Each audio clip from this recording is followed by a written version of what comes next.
Kecelakaan pesawat berikut bukan dialami maskapai penerbangan komersil, melainkan pesawat yang sedang joy flight alias demonstrasi penerbangan yang menempuh rute Bandara Halim Perdana Kusuma Jakarta ke Pelabuhan Ratu Sukabumi.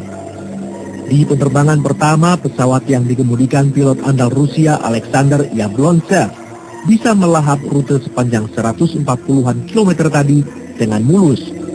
Di penerbangan kedua, pesawat Sukhoi Superjet 100 menabrak tebing Gunung Salak, Kabupaten Bogor. Sukhoi gencar mempromosikan Sukhoi Superjet 100. Tujuan dari penerbangan ini adalah promosi dari Sukhoi Extraordinary di Indonesia. Mereka juga melakukan ada seperti talkshow lah di beberapa negara untuk promosi pesawat sipil yang pertama yang diproduksi oleh Sukhoi. Saat terbang kali kedua, pesawat Sukhoi hilang kontak. Dari kedua, 21 terbang lagi ke arah Bogor, ke arah dia mau berdemokrat di daerah atas juga ya. Pada saat jam 7.33 atau sekitar 12 menit ya, itu mereka hilang kontak. Rabu malam pekan lalu, Sukhoi dipastikan hilang. Kepolisian Resor Bogor segera membentuk tim untuk mencarinya. Warga sekitar juga diikutkan. Tim pencari berjumlah lebih dari 600 personel mengubek-ubek daerah di sekitar jatuhnya pesawat. Proses pencarian potongan pesawat dan penumpang bukan perkara gampang.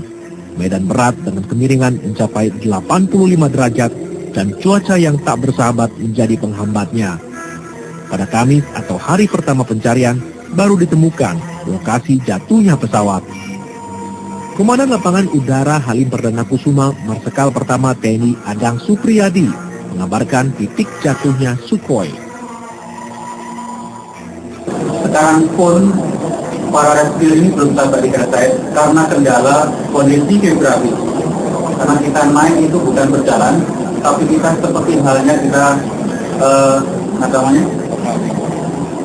pendaki gunung, dari gunung. Dengan karena sudah malam, maka kita putuskan mereka untuk beristirahat karena akan berbahaya kalau diputuskan. Kita pagi jam 9.10 sudah lalu data Jaya menurunnya atau kaki. Ketinggian kira-kira kemiringannya 80 meter. Jika begitu ini di sini tidak ada hanya mungkin langsung ke bawah yang sangat sulit. Penemuan detik jatuhnya Sukhoi memberi titik terang pada tim pencari. Di hari kedua, tim gabungan menemukan korban. Mereka mengangkat 12 kantong jenazah. Namun, lagi-lagi, cuaca menghambat proses evakuasi. Kalau hari ini karena cuaca buruk dan hari juga semakin malam. Berarti karena itu besok kita lanjutkan. Di hari ketiga, jenazah korban jatuhnya Sukhoi baru bisa dievakuasi dan diterbangkan ke Halim Perdana Kusuma. Selanjutnya dikirim ke Rumah Sakit Polri Jakarta Timur untuk diidentifikasi. Tim dari Rusia pun datang untuk mencari, mengevakuasi, dan membantu mengidentifikasi korban. Segera selepas Sukhoi dinyatakan hilang, berbagai dugaan tentang musabab kecelakaan bermunculan. Yang pertama, mengapa pesawat diizinkan Air Traffic Control atau ATC atau menara pengendali turun dari ketinggian 10.000 kaki ke 6.000 kaki? Padahal Gunung Salak berketinggian sekitar 7.000 kaki. Sehingga turun ketinggian lebih rendah pasti berbahaya. Ada pula yang menduga faktor cuaca yang bikin Sukhoi celaka. Bukan minta turun ya, biasanya artinya kebijakan dari seorang penerbang untuk menghindar cuaca pada saat itu. Dia turun, dia report kepada tower. Dia minta turun dari ketinggian 10.000, turun ke 6.000. Tapi juga mungkin karena dia menghindar kabut dia bisa lolos, tapi di ke 6.000 malah menghantam di depan. Artinya kita nggak tahu apanya, memang katanya ada permintaan untuk turun. Kalau 6.000 saja pasti tidak masalah, kalau di atas Atta Hujaya ada masalah. Itu ada studi Cumulus Nimbus 5/8. Jadi 5/8 itu menjadi Kalau 8/8 itu kan penuh semua, ini 5/8. Di daerah itu ada ketinggian 600 meter, jarak pandang itu sekitar 4.000. Menara pengendali atau ATC di Bandara Soekarno-Hatta membenarkan bahwa pilot Sukhoi minta izin turun pada ketinggian 6.000 kaki. Mereka juga mengizinkan sang pilot melakukan orbit, memutar ke kanan di sekitar lapangan udara Atang Sanjaya karena masuk area aman. Jarak Atang Sanjaya ke Gunung Salak sekitar 12 km. Dugaan yang lain apalagi jika bukan karena sang pilot tak menguasai medan. Memang, Joy Flight bersama Sukhoi adalah penerbangan pertama sang pilot di Indonesia. Namun begitu, pilot Sukhoi kenyang pengalaman. Dia telah menerbangkan 200 lebih jenis pesawat dan mengantongi lebih dari 14.000 jam terbang. Soal teknis dan keandalan pesawat tak diragukan lagi. Setidaknya begitu, menurut PT Trimarga Rekatama, agen penjual Sukhoi di tanah air. Bukan gitu Pak, Sukhoi ini kan didesain bisa mendarat di landasan yang pendek Pak, itu kelebihannya, dan dia juga bisa terbang di altitude yang tinggi.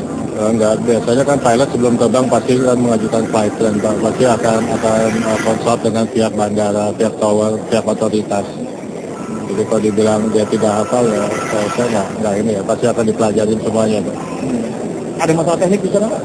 Ya, tidak tahu Pak, itu saya tidak bisa menjawab karena itu masalah teknis. Jadi nanti kita tunggu hasil investigasi aja Pak. Bagaimana hasilnya dari KNKT ya Pak masalah. Sebelum Joy Flight, Sukhoi telah mengantongi izin terbang dari pemerintah Indonesia plus sertifikat dari otoritas penerbangan. Pesawat ini sudah mendapat sertifikasi dari terbitnya Rusia pertama, dan juga dari IATA Eropa. Jadi tahun 2011 sertifikasi dari Rusia sendiri, tahun 2012 baru Februari kemarin itu dari IATA. IATA itu adalah otoritas itu yang ada sertifikasi di Eropa. FAA dia tidak mengajukan. Joy Flight sebenarnya boleh dilakukan di mana saja.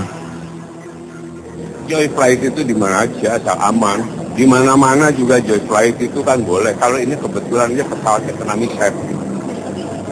Itu. Ya kalau mau Joy Flightnya di pantai sih, ya harus di pantai pangkalannya barangkali.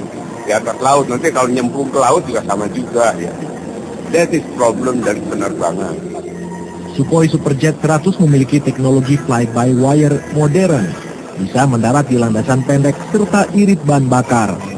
Yang juga istimewa, pesawat jet berkapasitas 100 orang tadi tergolong murah.